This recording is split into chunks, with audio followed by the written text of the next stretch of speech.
Hello, I'm Fred Stella, president of the Interfaith Dialogue Association. Welcome to another edition of Common Threads.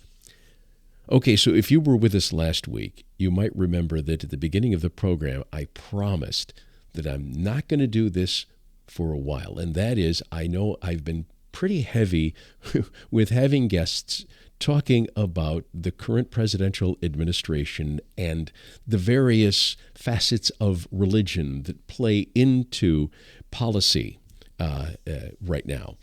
So this is it. We had a great guest last week, and he's agreed to join us again today. And then after that, we will delve into many other subjects of the Spirit. Our guest last week was Dr. Mark Silk, and he writes for the Religion News Service. A little bit about Mark: he earned his degrees at Harvard, including his PhD in medieval history, and after teaching at Harvard, he became editor of the Boston Review. In 1987, he joined the staff of the Atlanta Journal-Constitution, where he worked variously as a reporter, editorial writer, and columnist. In 1996, he became the first director of the Leonard E. Greenberg Center for the Study of Religion in Public Life, and in 1998, founding editor of Religion in the News, a magazine published by the center that examines how the news media handle religious subject matter.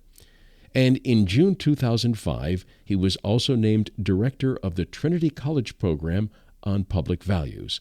This particular Trinity College is located in Hartford, Connecticut, which is where he is speaking to us from today. So we welcome once again to Common Threads, Mark Silk. Hi, Mark. Hi, Fred. Delighted to be back. The reason that we asked you to be here was about your article on how religion is not going to help the Republicans in the midterm elections. And we spoke for a half hour on all sorts of things, of course, dealing with religion and politics, but we never did get to the midterm. So I want to make sure that we do focus at least a little bit on your article, because obviously that's what inspired me to give you a call. So can you lay out a little bit of the landscape as you see it and make your case for why you say that religion is not going to be the silver bullet for a lot of Republicans in these midterms? Well, I think the simple answer is, of the religious people who vote, who are attracted to vote for Republicans, there are just not enough of them to make a difference in most places. What's happened over the past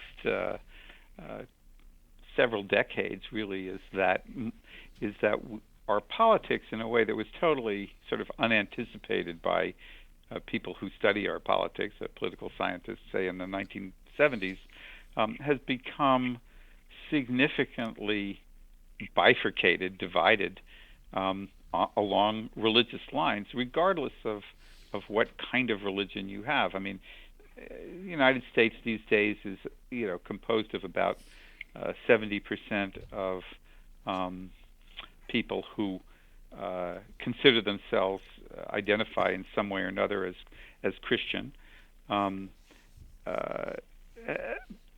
about 5% of people who consider themselves belonging to some other faith tradition. And now about a quarter of the population, when you call them up and say, what is your religion, if any, they say none. So we call them nuns, which is not Catholic sisters, but people who say none. That number has increased really to a remarkable and unexpected degree over the past really since 1990. Now around a quarter. It was perhaps 7% in 1990, and that's with an increase in population. So you have somewhere between a tripling and a quadrupling in the proportion of the population who don't identify religiously, and non-religiously identified people tend to vote for Democrats, just as more religious. So that's at the heart of my argument. But then, of course, you divide up other people, religious, very quite religious people who are not white, that is African Americans, many Latinos, Asians. They tend to vote Democratic too, regardless of how religious they are. So I think the point is, if you put as lots and lots of eggs in a religious basket, you're going to you will attract religious voters, but they're already voting Republican, and there's a tendency. The more people are aware of that push these days, for at least a significant portion of the population, to push against religion and to vote the other way. And so I think that's sort of at the heart of my argument. How about the understanding that so many people stayed home in 2016, or I found out here in Michigan, I don't have the number right here, but an amazing amount of women, thousands of women apparently went to the polls and voted for other candidates but left the presidential choice blank. Well, I think that's an important, sort of observation. And one of the things that we have seen, I mean, let me back up a slight bit. None of what I just said should be interpreted as saying, everybody who votes Democratic doesn't care about religion and everybody who votes Republican does. Rather, we're talking in terms of gaps. And the way a religion, or sometimes it's called a God gap, has been measured is if you take people, the entirety of the population, you ask everybody in, say, an exit poll, how often, when was the last time, how often do you attend religious worship? And if you divide the population into people who say that they attend every week or more, and those who say they attend less than once a week, you have the more religious and the less religious. If you just take the more religious folks, or at least those people who say they go to church once a week, which is not quite the same thing as going to church once a week, those more religious, more observant people vote Republican by a margin of about 20 points, or have done that sort of 60-40 since around 2000. There have been a couple of exceptions, including possibly importantly in 2016, but that's a big gap. And we talk about a gender gap where women tend to vote more Democratic and men vote more Republican. This has tended to be significantly larger, this God gap, than the gender gap, and so what's interesting about what you just pointed out, that women and specifically in many cases sort of suburban white women who tend to be Republicans, they were pretty unhappy with Donald Trump, and so many of them, or a good number of them, voted, decided to not cast a ballot in the presidential. I think what the Democrats are hoping for in the midterms is that those women will take their dislike of Donald Trump and apply it to the Republican Party in general, and vote for the Democrat on the thought that the Republican Party, at least in Congress, have become sort of enablers of things about Donald Trump that they don't like, and so they will vote Democratic. Whether that happens, remains to be seen. I think that's the big question. In your article, you give a litany of all of the things that the Trump administration has done that have appealed to evangelical voters. I'm going to run down what you've got in here. The Muslim restriction, the so-called Muslim ban, where he didn't really ban Muslims, but banned people from several Muslim-majority countries, and then also Venezuela, because, God, we have so many problems with those radical Venezuelans here. He's attached himself closely to Israel's right-wing government and moved the embassy to Jerusalem, rolled back the Affordable Care Act's mandate to cover contraceptive services, promised to pick Supreme Court justices that would overturn Roe v. Wade, reversed the Obama requirement that those who object to receiving social services from faith-based providers be given secular alternatives, signed on to a religious liberty agenda making it easier to obtain exemptions from laws protecting LGBT folks, embraced Vladimir Putin, whose hostility to an Islam and opposition to gay rights have endeared him to leading political services.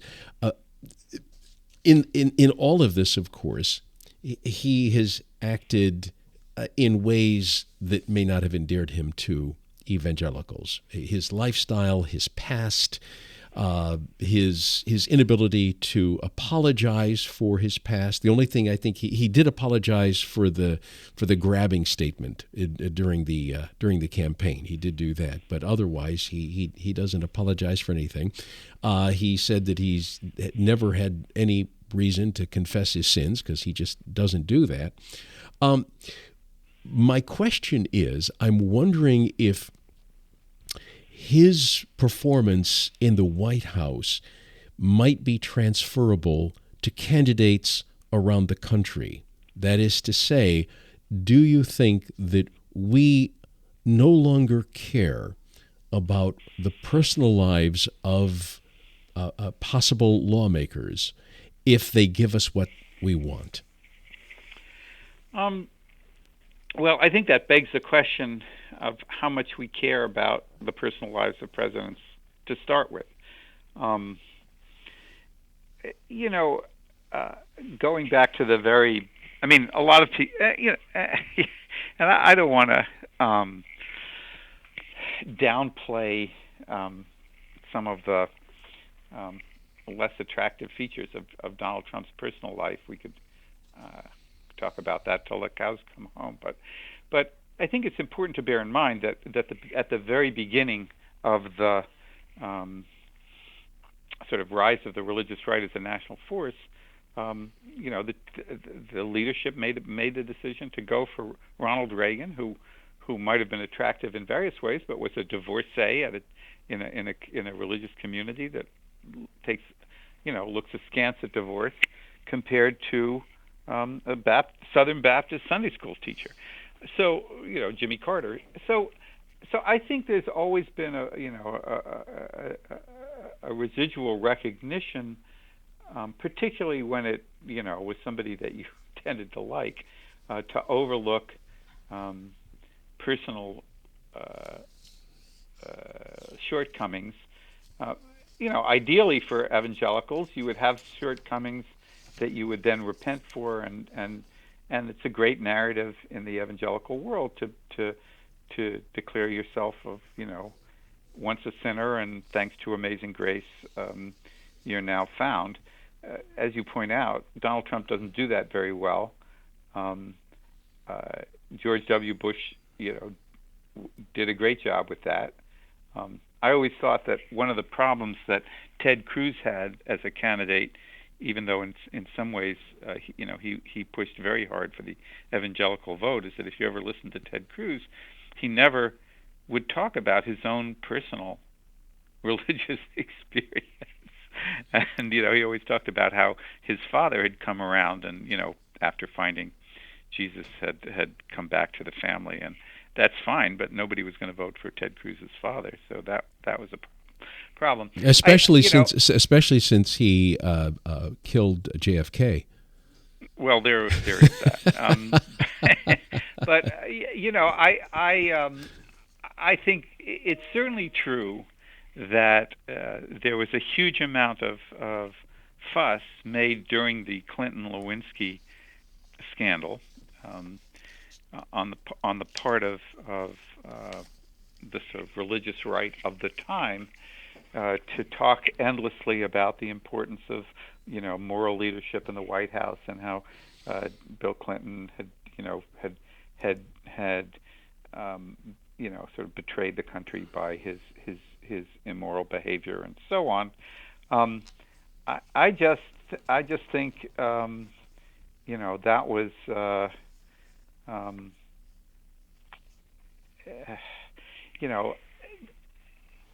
that was a convenient thing to say, but whether it really mattered that much to the people who were saying it, I'm a little dubious of. If you're just joining us, you're listening to Common Threads on WGVU. I'm Fred Stella. With me today is Mark Silk, and we're talking about religion and the midterms. A couple of things. First of all, we are seeing some people, and I get the impression that these upstarts who are winning these primaries and making big headlines, like in New York State and in Georgia, I believe, that and these are people who really claim to be very liberal, very progressive. They're making the headlines, but I still think, correct me if I'm wrong, enough establishment Democrats are still getting their backing and will still be in the general election, such as Governor Cuomo and the like. Do you have an observation about this? That even though that most of the time the establishment candidate is still going to be running, that there are these people who are really pushing the envelope, pushing a very progressive left-leaning envelope. I think it's been, as you suggest, a mixed picture. You might say the same thing about the Tea Party-backed candidates in the Republican Party in 2010 and 2012. Yeah, it seems just like that in reverse. Yeah, I would say so. I think in many of the cases where the insurgent progressives have won have been in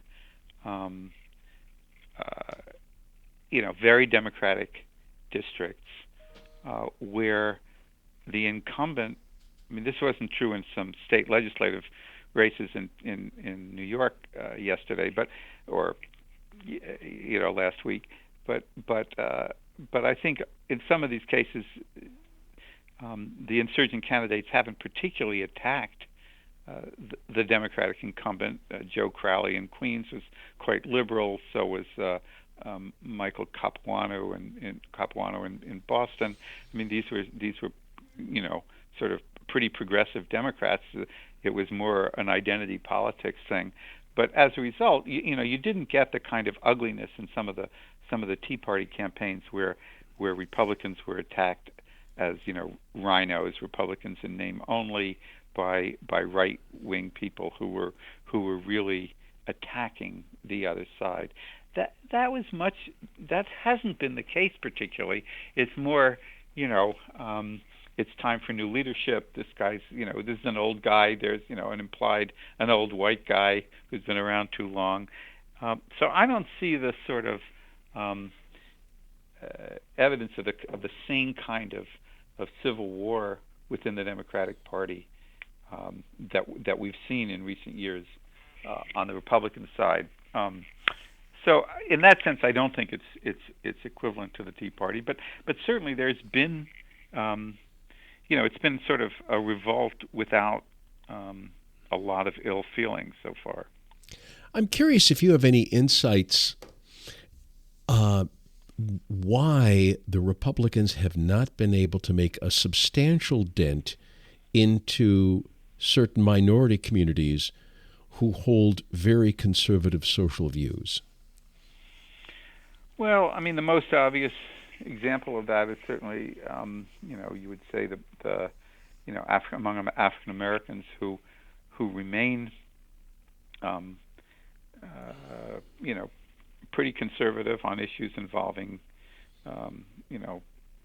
gays, lesbians, LGBT folks, and I think likewise, conservative on abortion, at least to some degree. I think the answer is sort of the reverse of what we were. We've talked about country club Republicans who are willing to overlook conservative social issue concerns of their religious right allies because they care about money. I think for minority groups, they recognize that they have a much bigger stake in the social safety net and questions of the ability of the government to deal with and support poverty efforts and anti-poverty efforts and so on. That they remain connected to the Democratic Party and the agenda, and the Republicans have just not been able to break through that. And I think the other thing is, particularly in recent years and in the Trump era, the kind of not very disguised willingness of the president to appeal to pretty frankly racist elements of the population. That's hardly going to endear him to racial minorities, and to the extent that the Republicans as a whole have bought into have become the party of Donald Trump. It's gonna, this isn't going to change anytime soon. Let's talk about the Jewish voters right now. So you mentioned in your article that Orthodox Jews, they're pretty much going to stay where they are, voting Republican for the most part. That's pretty much it. I don't see that changing. The Orthodox component of the Jewish population, or stream, is a relatively small one. I mean, it's around 10, maybe 15%. It's growing somewhat because Orthodox tend to have larger families, more babies, but it's still a relatively small minority of the entire Jewish vote, but they on a number of grounds, on some social conservative grounds, on support of Israel, on generally what conservatives see as religious liberty issues. They've become pretty staunch Republicans, and they'll stay that way. But the rest of the Jewish world community remains, very democratic and shows no sign of changing either. Do you have any numbers, any data whatsoever that indicate the support of the change from Tel Aviv to Jerusalem in terms of where our embassy is? You have any idea how Reform and conservative Jews reacted to that? Because I realize that once you get into that community, you have a tremendous diversity. Well, you always have. When you got Jews, you got diversity of opinion. I know that. But specifically in those communities, I'm curious if a number of them said, "Oh, I don't like this Trump guy, but that's a good move." I think I don't have hard numbers on that. My at least I can't recall any. There may be some survey stuff out there. In general, my sense is that the position of the Jewish community as a whole, and sort of non-Orthodox, is that it's fine to move the embassy there, but not a particularly high priority. And if it undermines, the sort of ability to establish some kind of good relationship with, peace in that part of the world, then it's not worth it. It's been interesting how little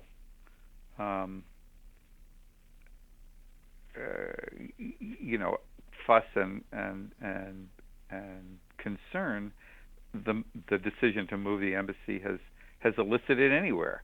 I mean, that's true in the Arab world. There have been some, there were some pro forma sort of objections, but among the issues to deal with, it's a rather modest one. And to tell you the truth, I mean, it was, there was always a presence, from the beginning of the establishment of the State of Israel, the Israelis treated, before the 6-Day War, before the Israeli control over the Temple Mount, the holy sites in East Jerusalem, the Israeli capital, the Knesset building, the Supreme Court, all of that was in West Jerusalem. The technical reason for not having embassies there, and there were more embassies and they were moved out, was that Jerusalem was, itself was supposed to be part of a final peace settlement, and until that was done, there was the formal diplomatic thing, but it was a diplomatic nicety. So I think that overall Jews were, not unhappy to have the embassy there, but just not that big a deal. Mark, we're down to the wire for this edition of Common Threads. I want to thank you so much for your time today and last week as well. It's been great. Well, I've had a lot of fun, Fred, and good luck with the show. And, I can understand why you wouldn't want to keep this up forever. The midterms will be on us soon enough. Exactly. I'm Fred Stella. Common Threads is the show. WGVU-FM is the place. And I want to thank Mark Silk, our guest today. And you can read his musings and his brilliant insights at Religion News Service. And we'll talk to you next week.